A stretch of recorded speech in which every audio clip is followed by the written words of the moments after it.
d'aviation CAA ndenge alakaki ndenge salemi le 21 août Nkingo bavon Kinshasa Luanda et bandi avec un bac idéologie de Angola Mondia bozo revete awa bozo za siko le tout premier vol inaugural ya CAA Kinshasa Luanda n'avion neye bokwake Airbus A320 oyo vandi sa luxe pe sécurité na ndenga nyamade l'occasion premier vol oyo réception bokwake et salemaki na atterrissage avion awa na Luanda wa pepa autorité angolaise bayaki lokola représentant et chef de l'état angolais ministre à transport angolais représentant ministère des affaires étrangères angolais chef de la police ambassadeur de la République démocratique du Congo d'Angola et batu ndenge na ndenge likolo nango bakisa ba test de très bonne qualité à CAA ba homme d'affaires population Kinshasa pe Angola désormais vol Kinshasa Luanda et bandie au brigade Angola pour accueillir à CAA Mfumo. On a année scolaire 2026-2027. Papa, maman, comme tout n'a pas question et belité. Côté la paix de gauche à droite, kende kaka tout droit. Na complexe scolaire Mama Pemba. Na extension na yango nyon somi balé. Ba école ya fondation Nerombungu. Ba inscription et bandit déjà. Chers parents, la rentrée scolaire approche. Les meilleurs cadeaux que nous pouvons offrir à nos enfants, c'est la bonne éducation, la bonne instruction. Et pour cela, nous sommes au groupe scolaire Mama Pemba 1 et 2. Amenez vos enfants pour leur avenir. Amenez vos enfants pour la meilleure formation. Amenez vos enfants pour la bonne instruction. Amenez vos enfants pour un avenir meilleur. Le complexe scolaire Mama Pemba est ouvert. Le complexe scolaire Mama Pemba ouvert pour vos enfants, pour notre bonheur. Venez nombreux. Venez inscrire vos enfants.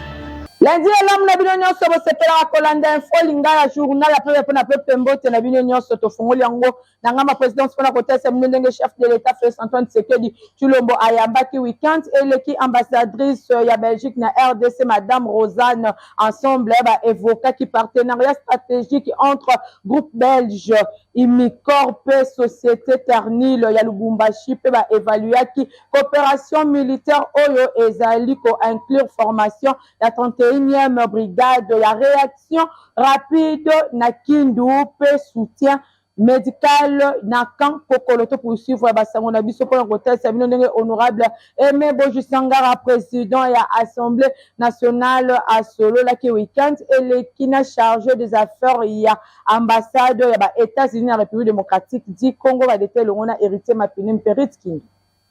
Président de l'Assemblée nationale, honorable Aimé Boji Sangara, a Betaki Masolo vendredi et Longona Lan, MC Kerui, Oyo Azali, chargé d'affaires à ambassade ya États-Unis d'Amérique, à la République démocratique du Congo. Masolo Nabango, Balobela Kimingi, la priorité, ya agenda Oyo, Ezali pour la prochaine session parlementaire, ya République démocratique du Congo, Mingi Penza, ya Assemblée nationale. Parmi les textes Oyo Ezalaki évoqué, balobelaki projet à loi Oyo Ezali kolobela régime fiscal, proposition ya loi Oyo Ezali kolobela révision ya code minier, pe projet ya loi pour na ba Oyo Etali ba ya hasard. Beaucoup tani Oyo Ezali ko témoigner intérêt Oyo Ezali komona na renforcement ba échange entre Assemblée nationale et l'ongona gouvernement américain, pe na Oyo Etali implémentation ya accord ya partenariat stratégique entre Bamboka nyonso mibale pe ba réforme prioritaire et l'ongona ba enjeu ya gouvernance économique. Parti Lumumbiste unifié Palou Namoku c'est ba fêta qui 62e anniversaire na bango samedi 22 août na Tina Walande matinée politique monene ezalaki organisé na siège na bango oyo ezwami na de bonhomme na commune ya Matete héritier Mapindemi azaki kuna na compte info lingala.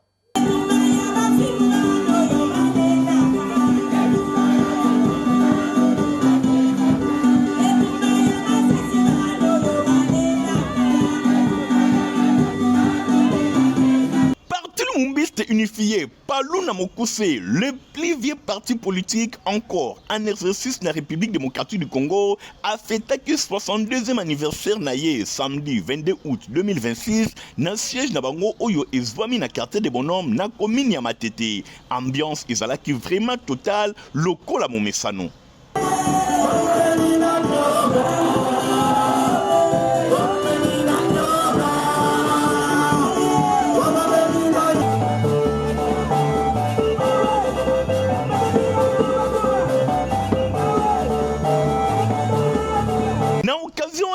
secrétaire général pe chef ya parti Godefroid Mayobo atalisaki attachement ya formation politique pe héritage historique pe idéologique asengaki transmission ba valeur ya lumumbisme na ba nouvelle génération na message anniversaire adressé na ba cadre pe ba militants et longo na ba sympathisants. Godefroid Mayobo a insisté mingi na nécessité ya ko rappeler régulièrement histoire pe ba fondement idéologique ya parti pour na ko battre la mémoire na yango pe ko transmettre yango na ba génération future esprit politique profond oyo ebengami lumumbisme pe alobaki lisusu ke ba lutte ya libération oyo emema mboka na biso République démocratique du Congo na indépendance le 30 juin 1960 arandaki pe lisusu ba hommage na ba congolais oyo ba bengami ba père fondateur pe abakisaki koloba ke lelo palu ezali ko fêter 62 ans na yango ezali parti oyo ekoli le seul parti oyo est résista depuis ba indépendance tinasuka na ngambo na ye secrétaire permanent pe porte-parole ya parti Anissé Mifia atalisaki ke palu azali kokoba ko défendre vision na ye ya komona mboka na biso Congo ezala uni pe réellement indépendant et pa wapi ba richesse nationale nyonso ekozala partager na ndenge ya malamu pona oyo etali bato nyonso balongwa na palu. Anissé Mifia porte-parole ya parti pe secrétaire permanent alobi ke palu ezali maison familiale oyo nyonso alongwa akoki pe kozonga sauf ba oyo bazalaka révoqué na deuxième congrès. Palu ezali message kaka oyo père fondateur Lumumba Gizenga atikela biso lelo Mayobo azo continuer na message wana ezali mboka ifale ezala moko uni ezala kokabwana te et mboka ifale mutu kwa koma na pouvoir esengeli te azwa menu. Pona Anissé Mifia l'activité ya 62e anniversaire et kokoba kino samedi 29 août 2026 et pa wapi conférence moko ekozala organisée na volonté ya parti ya ko rappeler histoire na ye pe ya République démocratique du Congo. Bo simba pe boye ba cadre et belé ba participer ki na milulu oyo kati na bango ministre ya communication et médias pe porte-parole ya gouvernement Patrick Mouya ya Katembwe oyo na maloba na ye asenga ki na ba membre ba ye bana kozala ba demeurer fidèle na parti pe ba batela lutte ya ba père fondateur Palu Mwinda Congo.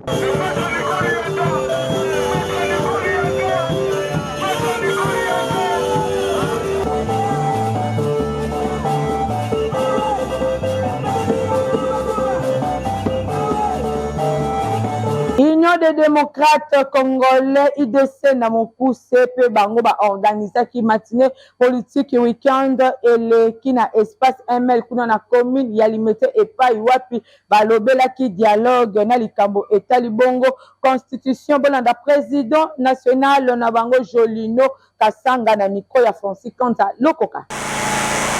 Constitution tozali na yango ezali fruit ya boyokani ya ba congolais sima ya kozwa bitumba ebele na mboka nde ba congolais bakutanaki basali constitution po ete kimia pe ba institution ezoma na mboka. L'article lokola ba 220 l'article ezali kolobela sur mandat ya mokonzi ya mboka ezali une fois renouvelable, 2 fois à bout pia. Article on a par exemple lobi bakoki ko simba yangote. Même bandeko bazoloba ke Félix Tshisekedi akoki na 3e mandat soit to changer constitution. Topé bazoko loba tina 3. Chers camarades, je vous dis c'est une hérésie, c'est une bêtise.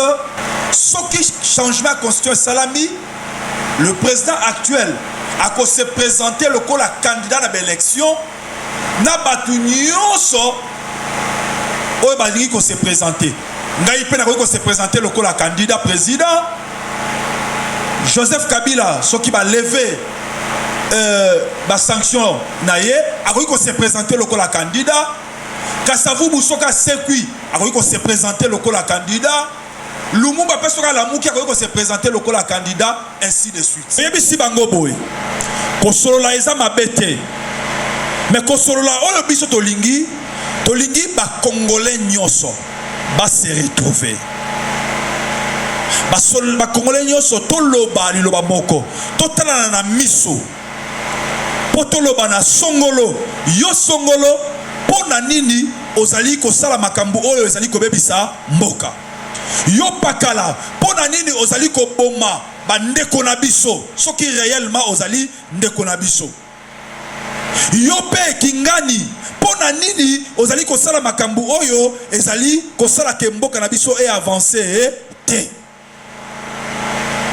nde songolo pakala pe kingani moko na moko ako pesa ba moyen na ya défense pour na bangana ko sala pona boye eloko na sepela ki teza boye likambo za boye à ce moment là toko sola pe to lobi ke à partir ya lelo makambo wana esengeli esa nini esila bitumba esila na ese mboka na biso po oya koyoka te sima ya kosolola biso nyonso tokomona ke yende mwana libebi tokozwaye tokangie singa totie libanga munene soki kosenga tobwaka ye na mai tosali nini tobwaki ye na mai.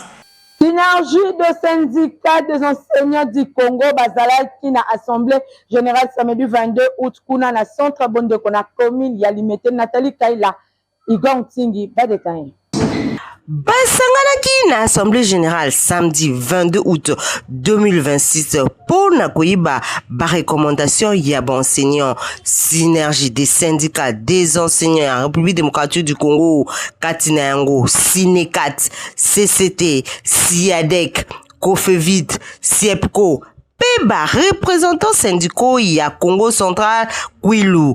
Mais bamoni constat alarmant y a situation socio-professionnelle y a enseignant y a République démocratique du Congo ba revendication ya enseignant ti mokolo lelo nano ezwami en quantité yango wana ba enseignant réuni na assemblée générale balancé préavis ya grève na direction ya gouvernement pour na ko exiger ba réponse na ba différents problèmes oyo ba posaki na secteur ya éducation nationale pe nouvelle citoyenneté. Tokutani na assemblée générale ndenge ka balakisi basengaki toye awa to meki kotala makambo oyo président ya république atindaki gouvernement po akoka koconvoke ba dialogue oyo ko permettre que tolobela makambo oyo ezali koleka na système éducatif. Parmi ba makambo tozali nango ezali makambo ya gratuité ya enseignement. Toyebi ke gratuité ya enseignement soki molakisa azali na mosolo te akoka kokamba 80 élèves te dans une salle de classe. Tolobeli makambo ya politique salariale. Uta babanda makambo ya politique salariale commission esalema kino lelo oyo réponse ezali te. Makambo etali transfèrement ya enseignant na fonction publique. Kino lelo oyo makambo na esalemi nanu te. Tolobeli makambo oyo etali ba évaluation certificative. Tozomona babandi kofuta mwa moke ba rubrique mosusu. Mais kino lelo oyo ba fond oyo ya examen d'état ezala oyo ezali na budget. Ezala oyo ba parents bazali kofuta. Ezala oyo ezali kouta na ba compagnie oyo ba publiaka ba examen d'état. Misolo wana tozokomona yango te pamba te yango nde esengelaki kofuta bato oyo bazali kosala misala tangu tozosala ba évaluation certificative mpona kobengana kaniaka tricherie na kati ya ba évaluation wana yango wana na ngambu na biso tozali kosenga état généraux ya inspection générale de l'enseignement. Bongo makambo mosusu ebele ministre Muzitu se alobaki bakobakisa misolo kino lelo eloko te na ministre Eliaou alobaki ke politique salariale bakoaplike kino lelo oyo eloko te yango wana baenseignant bazali awa badeside balancer préavis de grève mpona korespecte mibeko. Préavis de grève ekokourir ti le 29 tokokutana na grande assemblée générale bongo tokoyeba mambi nini bulamatari ya réservé mpona kolela ya baenseignant mpona bakri oyo baenseignant bazali kosala. Tozali na posa ke système éducatif échangé pamba te après biso bana oyo tozali koforme bango nde bakokamba ekolo lobi. Tala makambo tozali nango baenseignant bayeba tolancer préavis de grève tokokutana le 29 po toyeba biyano nini président de la république gouvernement bakopesa na balakisa mboka Congo. Assemblée générale eza convoquée samedi 29 août 2026 pour na évaluer ba décision oyo ekozwama epai ya gouvernement en faveur ya enseignants. Tous les enseignants ensemble, l'impossible devient possible. na wetali ba inscription boyeba ke na ICC dans ACAM baza fongol déjà ba porte na bango pona ba inscription ya année académique 2026-2027 ba détail elongo na Nathalie Kaila Kapenda. Leader na pédagogie paix à réussite aïe. Université chrétienne catholique ICC dans ACAM a fongoli déjà ba porte nango bonne année académique 2026-2027. Toujours na système ya LMD, licence, master, et doctorat, na vacation à jour, et à soir. Kuna baza na sciences informatiques, sciences de la santé, sciences administratives et politiques, baza pe na droit, sciences économiques et gestion, sciences de l'information et de la communication. Soit bango na ba adresse Oyo, campus ya Selembao. Arrêt dépôt, référence en diagonale Nakin Marché sur bypass numéro 26, na commune ya Selembao. Campus ya Mongafula, arrêt chambre froide, entrée Mokole, numéro 16 P8 sur avenue Ngeba, na commune ya Mongafula. Campus ya Tiango, et Somi Bongo na boulevard Lumumba, numéro 415, na commune ya Kimbanteke. L'inscription est allée, les portes sont ouvertes de 8h jusqu'à 16h. Donc, pour les cas, base d'inscription. Et nous lançons un appel aux parents et puis aux nouveaux diplômés. Côté Lengana, par-ci, par-là. Donc, baya cause inscription. Parce que c'est l'université chrétienne catholique dans ACAM. Nous avons nos valeurs chrétiennes qu'on ne peut jamais oublier. L'université à bas prix. Ce qui est bien affiche na biso nyonso. Les frais académiques ici, L1, c'est $150. Donc, nul par ailleurs, c'est seulement ici chez nous. Nous sommes une université vraiment à moins cher. Venez vous inscrire parce que les frais académiques sont au prix abordable. Venez car les places sont vraiment très limitées. Awa, enseignement et le mamakalisu soute pour ESA vraiment de qualité. Awa, expérience cumulée ESA capitalisée. ICC dans ACAM a fongoli ba porte nango pour na ba étudiant oyo ba koko ma partenaire actif pe co-créateur. Pe na richesse na ba prix amke qualité supérieure ESA de awa. Ba prix académique bobanga na binote eza nango mukie kasi okofuta yango pe na ba tranche ebele. UCC do ACAM boya ebele pona kosala inscription na année académique 2026-2027. UCC do ACAM, Université des étudiants, par les étudiants et pour les étudiants. Na itemat mbinza delvo bango pe batikali simate ba fongoli ba porte na bango pona ba inscription ya année scolaire 2026-2027 ba détail longo na Stéphane Skande pe Francis Kanza Lokoka. Inscription 2026-2027 na Institut technique de météorologie, aviation et télécommunication itemati binza na mokuse e bandie yoka itemati binza e dapia insta bazali organiser pa formation technique ya ndenge na ndenge oyo ezali kobimisa bana na bino ba ingénieur awa na Kinshasa. Formation technique na niveau ya humanité ezalaka kaka awa na itemati binza étape ya insta kobanda na première séance na 6e des humanités selon appellation ancienne par section ezali boye aviation civile, mécanique générale, mécanique auto, électricité générale, électronique, radiotransmission, agronomie, météorologie et environnement, coupe couture, construction, innovation et kotimbula oyo na EPST, pauti na approche par compétence, pe basculer na approche par situation, et la kisi, formation na domaine technique et comme plus ma pratique ndenge yemoko, préfet des études ya itemati binza, Louis Kabangu alobi. Alors, avec système oya sikatozana ngu ya réforme, oyo tolongoli bana na approche par compétence, balakisi batindi biso toko tsikona approche par situation. Oyo ilingo loba nini? Eza lokola oyo tozana ngolo na supérieur, tozana ba étudiants bazo sur le système LMD. c'est-à-dire na niveau secondaire l'état peut amemi comme amikibiso na système ya sikawana oyo zibenga par situation dans le cadre que ceux qui bapesi mwana exercice bazo créer situation bapesi mwana pour que mwana a découvrir nano difficulté ou bien panne ou bien problème après apporter solution. Ça s'appelle approche par situation. C'est-à-dire situation nous toujours créer on pas bana pour que mitu e fongwama. Itemat aza parmi ba école pilote oyo EPST acheli motema. Pour être tokoba to bandaki na niveau 1 autre bando benga kala 3e et l'autre zone à niveau 3 parce que tu le dis à niveau 1, niveau 2 et l'autre zone à niveau 3.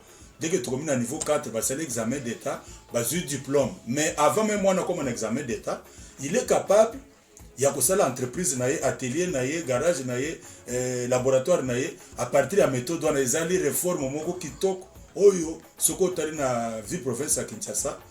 Peut-être les aka ite maintenant école moko, c'est-à-dire les okusunga biso bana bakei na niveau à connaissance makasi ya technique. Tosimba ke soki mwana na yo atangi awa inane ya pamba to pe premier niveau akoki déjà kobanda musala itemati binza bazali na ba laboratoire ekuba kaka ndenge bozali komona sete mitonga abengi ba jeune fille oyo balingaka domaine technique par rejoindre itemati binza. Nabengi bana basi nyonso oyo ozala na ndako ozokotraine boya na itemat réforme ici salemi déjà tout comme la réforme en sika approche par situation donc ba fille nyonso oyo bolingaka technique oyo bozala posa bo développer ba compétence na bino en tout cas mbele yango ebelami boya ebele d'inscription c'est bandaki déjà boya noki avant que tokanga rapport chaque jour babiro na bango ezali ya kofungwama boleka déjà konzo ba formulaire ya ba inscription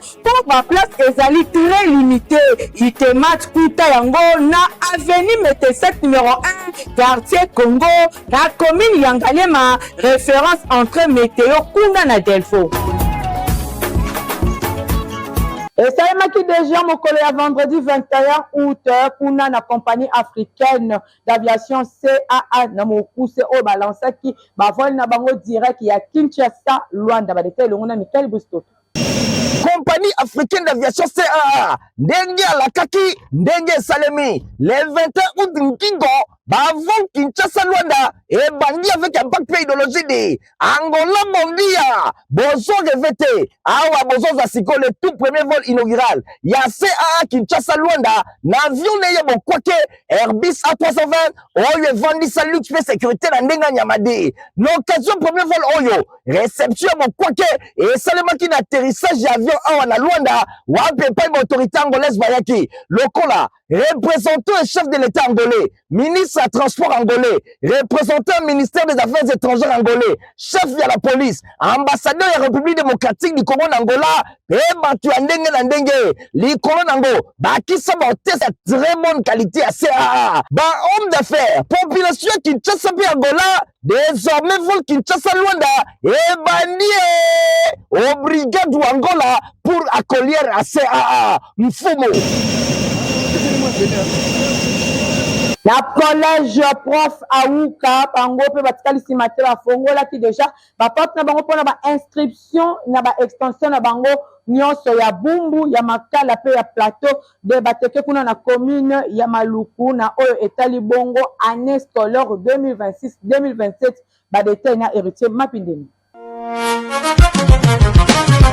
Osungi ba parents aye yende nani promoteur John Aouka Moma le grand baoba et longona collège prof Aouka pour la année scolaire 2026-2027 na extension na yango nyonso inscription ezali ya ofele olingi mwana azwa formation ya qualité kanga adresse oyo na Bumbu collège prof Aouka et swami na avenue Luyeye numéro 9A quartier Fimi na commune ya Bumbu référence Elengesa Mosika tena wenzeli kolo ya Makala boyikuna toza na cycle maternelle primaire pe éducation de base de 7e à 8e c'est-à-dire secondaire général kuna na Bumbu Minerval ezalaki 80 000 francs ya pamba po na cycle maternelle et kiti na 60 000 francs Na cycle primaire ezalaki 80 000 et commune à 65 000 francs congolais. Bongo na éducation de base le 7e à 8e ezalaki 85 000 francs et commune à 70 000 francs ya pamba.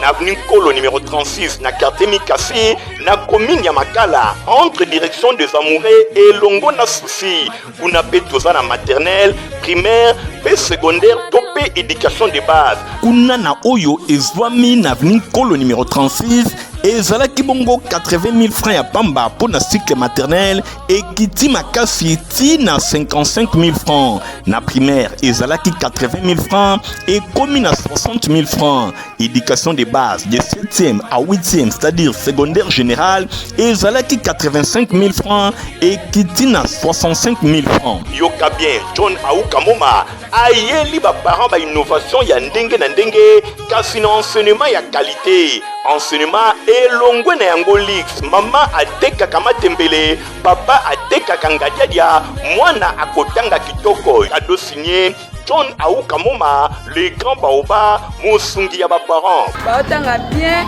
pour résoudre ça m'a bien.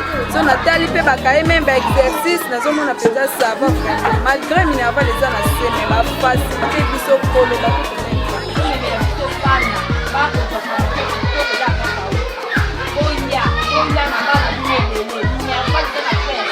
okanisi esili tete oyoka bien parents nyonso akokomisa bana 4 moko akotanga ofele pour toute l'année okomisi mapasa ndundu to albinos okomisi ba handicapé okofuta la moitié pour toute l'année wana nyonso nulle part ailleurs kaka na collège Prof Aouka mosungi ya ba parents. Yoka bien collège Prof Aouka aye lisusu na commune ya Maluku na plateau de Bateke na quartier Kingakati na village Insia Enchon. Kuna inscription et bandi pe déjà ezali ofele. Bona cycle maternel ezali bongo na 25 000 francs congolais ya pamba. Même na cycle primaire kuna pe kaka 25 000 francs congolais. Bona oyo etali éducation de base, c'est-à-dire secondaire général de 7e à 8e ezali na yango 40 000 francs congolais ya pamba. Collège Prof Aouka 22 ans d'expérience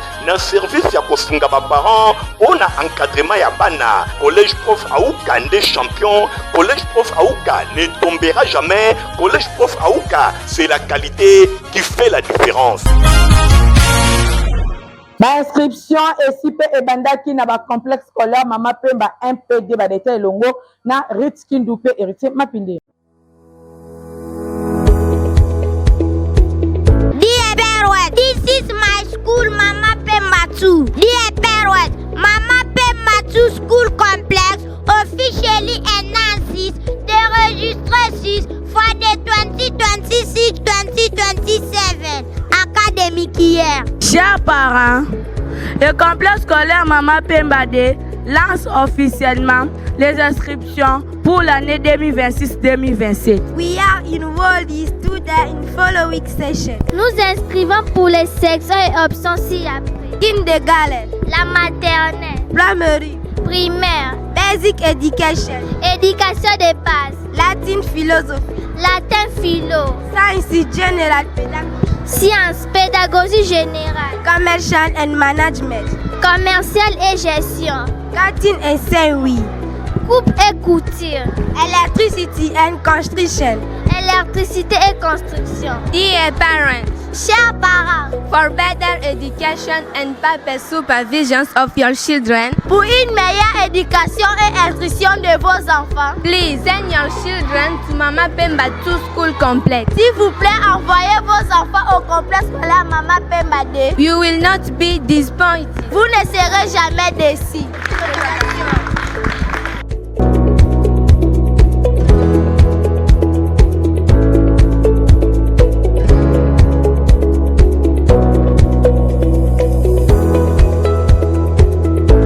Bonsoir ete journal ya pepe mpona pepe ya lundi 24 août 2026 yango ekomi na suka. Merci mingi na Rit Kindu oyo akumbelaki édition na nsima caméra. Tozalaki na Igor Ntingi montage esimbamaki na Francis Kanza Lokoka pe Igor Ntingi journal ya pepe mpona pepe ezalaka supervisé par Héritier Mapine Mbandeko botikala malamu. Au revoir. Compagnie africaine d'aviation CAA ndenge alakaki ndenge esalemi le 21 août nkingo bavon Kinshasa Luanda ebandi avec impact pe idéologie de Angola Mondia bozo revete awa bozo za siko le tout premier vol inaugural ya CAA Kinshasa Luanda na avion neye bokwake Airbus A320 oyo evandisa luxe pe sécurité na ndenga nyamade l'occasion premier vol oyo réception bokwake esalemaki na atterrissage ya avion awa na Luanda wape pa autorité angolaise bayaki lokola représentant et chef de l'état angolais, ministre des transports angolais, représentant ministère des affaires étrangères angolais, chef de la police, ambassadeur de la République démocratique du Congo Angola, et Batu Andenge Nandenge, l'Ikolo Nango, qui sont sa très bonne qualité à CAA. Homme d'affaires, population Kinshasa Angola, désormais vol Kinshasa Luanda, et bandier au brigade d'Angola pour accueillir à CAA. Mfumo. Pour l'année scolaire 2026-2027, papa, maman, commis tout na ba question ébélité. Kota la paix de gauche à droite, kende kaka tout droit. Na complexe scolaire Mama Pemba, na extension na yango nyon somi balé. Ba école ya fondation Nerombungu, ba inscription est bandit déjà. Chers parents, la rentrée scolaire approche. Les meilleurs cadeaux que nous pouvons offrir à nos enfants, c'est la bonne éducation, la bonne instruction. Et pour cela, nous sommes au groupe scolaire Mama Pemba 1 et 2. Amenez vos enfants pour leur avenir. Amenez vos enfants pour la meilleure formation. Amenez vos enfants pour la bonne instruction. Amenez vos enfants pour un avenir meilleur. Le complexe scolaire Mama Pemba est ouvert. Le complexe scolaire Mama Pemba ouvert pour vos enfants, pour notre bonheur. Venez nombreux, venez inscrire vos enfants.